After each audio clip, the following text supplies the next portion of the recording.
News. మీకు గుర్తుందా? చిన్నపిల్లలు ఒకరికొకరు పడుకుంటే కొట్టుకునేవారు. అదే పెద్దలైతే ఒకరి మొహం మరొకరు చూసుకునేవారు కాదు.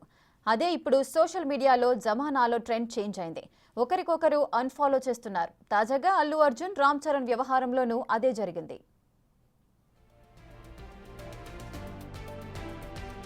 సడన్ గా ఏమైందో ఏమో తెలియదు కానీ బావమర్దులైన రామ్ చరణ్, అల్లు అర్జున్ కి ఏ గొడవ వచ్చిందో తెలియదు కానీ చెర్రీ ఇన్స్టాలో బన్నీని అన్ఫాలో చేశాడు. రామ్ చరణ్ అల్లు అర్జున్ ని అన్ఫాలో చేస్తున్న ఆయన భార్య ఉపాసన మాత్రం అల్లు వారబ్బాయిని ఫాలో అవుతూనే ఉన్నారు. చరణ్ కన్నా ముందు సాయిధరం తేజ అల్లు అర్జున్ ని అన్ఫాలో చేశారు. బన్నీని ఫాలో కావడం మానేసిన చెర్రీ ఆయన తమ్ముడు శిరీష్ ని మాత్రం కంటిన్యూ అవుతున్నాడు. అటు అల్లు అర్జున్ ఇన్స్టాలో కేవలం తన భార్య స్నేహారెడ్డిని మాత్రమే ఫాలో అవుతున్నారు.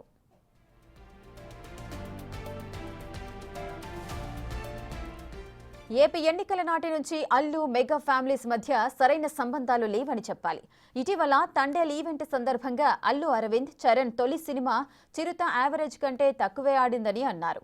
ఒక్క వారంలోనే దిల్ రాజు నష్టాలు చవిచూశారంటూ గేమ్ చేంజర్, డిజాస్టర్ అన్న అర్థం వచ్చేలా మరో కామెంట్ చేశారు.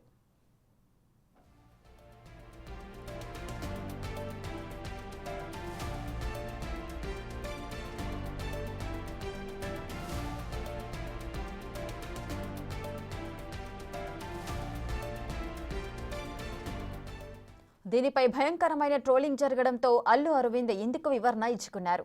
రామ్ చరణ్ తన ఏకైక మేనల్లుడని, తనకు కొడుకు లాంటివాడని అనడంతో ఈ గొడవకు ఫుల్ స్టాప్ పెట్టాలనుకున్నారు. కానీ రామ్ చరణ్ దీనికి కౌంటర్ ఇవ్వడంలో భాగమా లేక మరొకటా తెలియదు కానీ ఆల్ ఆఫ్ సడన్ గా అల్లు అర్జున్ ని అన్ఫాలో చేసి చర్చనీయాంశంగా మారారు.